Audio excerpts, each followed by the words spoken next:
Yo, what's up, guys? It's King Sean here, and day 6 of training camp is officially in the books, and we have a whole lot to talk about today. Y'all know how I do these videos. I start by talking about some quotes from Dan Quinn's press conference and get to stuff that happened during practice. So, if you guys are new to my channel, leave a like down below, subscribe, turn on notifications. I'm on the road to 4,000 subscribers, so if you could hit that sub button, I'd really appreciate it. And with that out of the way, let's get straight into the video. Alright, so I'm not going to spend too much time on Dan Quinn's press conference because we have a lot of stuff to talk about from practice today.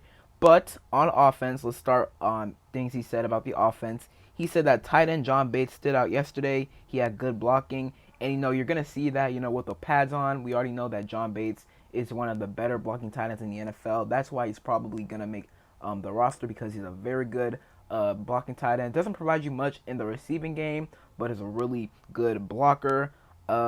Dan Quinn also said that they are trying different combinations at offensive line. Only center and right guard are locked positions, which is obvious. Obviously, Sam Cosmi is going to be our right guard, and Tyler Biadasz is going to be our center.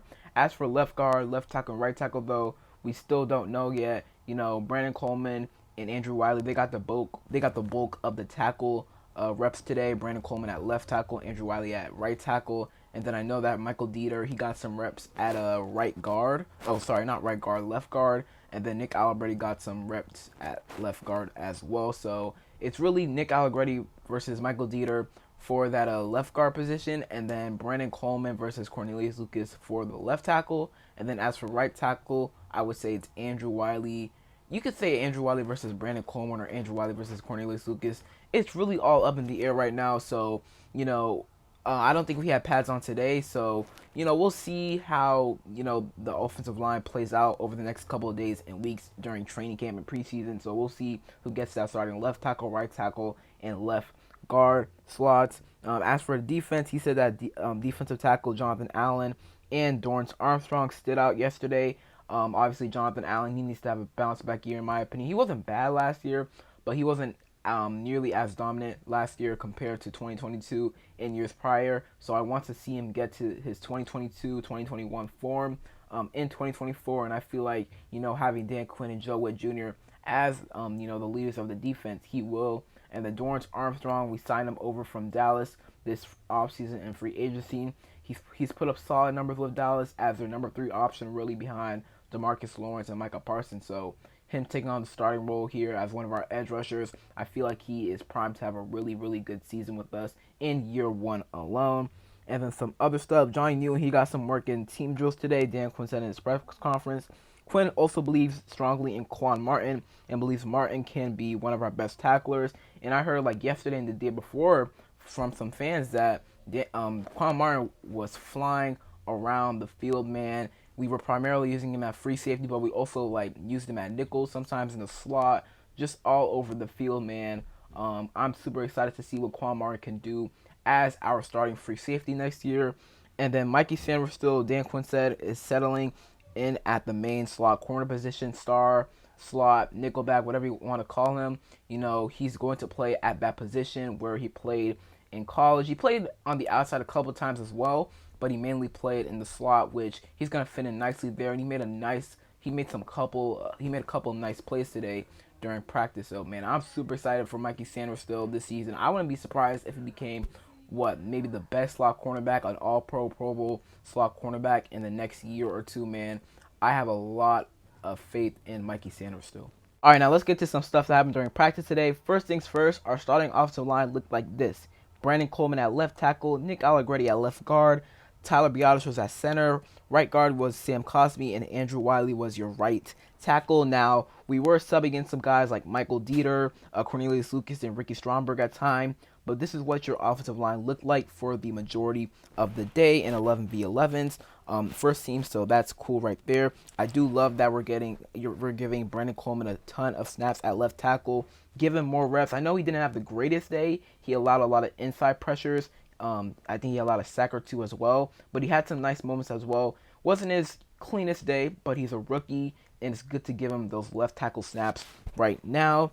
Austin Eckler, he made another nice shifty run today. He's looking like his old self, which is really good to see. Frankie Lavu, he's been flying around over the first 6 days of camp, per a lot of reporters. Shout out to Linnell Winningham on Twitter. He said that, quote, Frankie Louvu had a nice peanut punch to force a fumble on Zach Ertz, so that's really good right there. And then Mikey Sainristil also had a fumble, forced a fumble on Brian Robinson on a run. So, hey, man, Mikey Sainristil, I would not be surprised if he becomes a Pro Bowl, All-Pro cornerback, slot cornerback in the next year or two. Hell, maybe even this year, man. I'm super excited to watch Mikey Sainristil to see what he can do. Jayden Daniels, he was outstanding today. He really dominated today, to be honest. He had a lot of nice passes. He's had some nice passes to John Dawson. The play of the day was made by him to Terry McLaurin, a deep ball down the right side, I'm pretty sure, to Terry McLaurin. It was like 40 to 50 yards.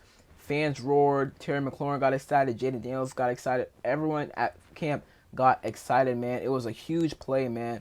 I love the Jayden Daniels to Terry McLaurin connection. I like the Jayden Daniels to Jahan Dotson connection. I'm super excited to watch those two connections this upcoming season. Brandon Coleman, like I said, he kind of struggled a little bit today. KJ Henry had a nice rep against him.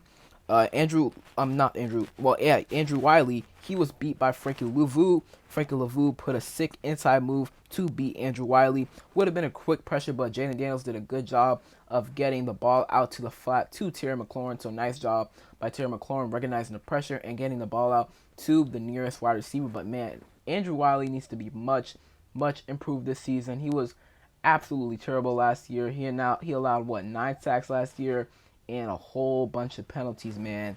He has to be way better this season. And I feel like he'll be a little better, but man, I just don't know. We'll have to see. I wouldn't mind if we, start Cornelius Lucas at right tackle. I really wouldn't, and Brandon Coleman at left tackle, but we'll just have to see with Andrew Wiley, man, because he has been great. Johnny Newton, man, he looked really good in a rep in 11v11 drills. Shout out to Serge the Shooter on Twitter. Go follow him. He said, quote, Johnny Newton got in those 11v11 reps, and that first step was all he needed. Bro was back there in 1.5 seconds, back there as in the backfield. So, man, Johnny Newton, he is so dominant. He is an absolute dog. That is why we drafted him. He's going to be a dog, a dominant force next to Deron Payne, Jonathan Allen, John Ridgeway, man. Those 4 guys, man, I have high expectations for them this season. Cleveland Farrell had a would-have-been sack on Marcus Mariota. He sprinted down the field after the play, and he was fired up today. So Cleveland Farrell, he made some pretty nice plays today, which is really good to hear. He got picked at pick 3 in round 1 back in 2019. Y'all remember that? That was called a reach by almost everybody in the draft community, draft analysts, reporters, almost everybody. Didn't pan out, didn't live up to the 3rd overall pick hype. And he's turned into a solid depth edge rusher, rotational piece. He started all 17 games for the Niners last season. He had 3.5 sacks. So he's going to get you a couple sacks every season, but he's a really good run defender. So excited to see what he can do this season. Getting back to Brandon Coleman here, although he had his struggles today, he has a couple nice plays as well. In the red zone, he was working at right tackle, and he had 2 back-to-back good reps against Dante Fowler and Frankie Louvu. So that's good to see him bouncing back from that adversity of allowing some inside pressure against defensive ends. It's all about how you respond, and he did a good job of responding. So hopefully, he improves, he develops well as training camp and preseason goes on. And I feel like he will, and he will eventually get that starting left tackle job, and he will be our starting left tackle come week 1, hopefully. But I feel like he will have a lot of faith in Brandon Coleman. Jayden Daniels, like I said, he had an amazing day. He had another deep ball to De'Ami Brown, hit him in stride, man. So Jayden Daniels, he was a baller today. He was also pretty good in red zone drills. The first play in red zone drills, he was the quarterback, and he scored a touchdown on a quarterback draw. So it's good to see, Cliff Kingsbury scheming up some QB draws for Jayden Daniels. He's going to take a few of those to the house this season. I already know it. I'm super excited to see what schemes, what plays Cliff Kingsbury has in the playbook for Jayden Daniels himself, utilizing his running ability. And then finally, Jayden Daniels, he did have a touchdown to Zach Ertz during red zone work as well. Now, I want to quickly talk about Benjamin St-Juste because he was working in individual drills today, but he did go inside before team drills began, which is a little weird. So Michael Davis took his spot working across from Emmanuel Forbes. So we didn't get an update on Benjamin St-Juste. Maybe he suffered a minor injury during individual drills. Not sure. We probably won't get an update until tomorrow when we have practice again. And then Dan Quinn will probably address what's up with Benjamin St-Juste. So that is really it from day 6 of training camp. I hope you guys enjoyed. If you did, leave a like down below, subscribe, turn on notifications. Like I said, I'm on the road to 4,000 subscribers, so if you could, hit that sub button. I'd really appreciate it.